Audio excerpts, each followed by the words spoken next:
If we now consider the equation y prime equals y times 1 minus y, this equation can be solved in one of two ways. We can simply separate variables. We get dy over dt equals this function, which is purely a function of y. So we're going to get dy divided by y times 1 minus y equals dt, so that that's separable. And it turns out, in fact, that that's a logistic equation with limiting value L equals 1 and growth rate K equals 1.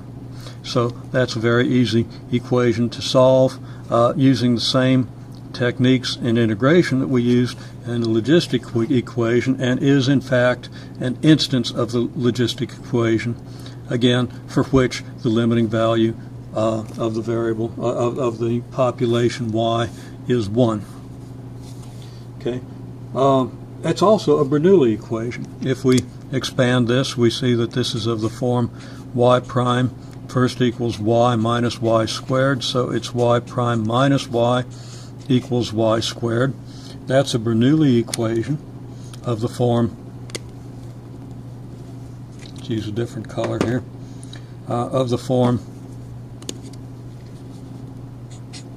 y prime plus p of t y equals q of t y to the n, and the values here are simply p of t is -1, q of t equals 1, n equals 2. And we could use the techniques that we apply to the Bernoulli equation in order to get a solution. So that this equation can be seen as an instance both of the logistic equation and the Bernoulli equation. I'm not going to work out the details. We've gone through a lot of details on logistic and Bernoulli equations, and you should be able to apply those details with the information we've seen here. The L equals 1, K equals 1, P of t, Q of t, and n values.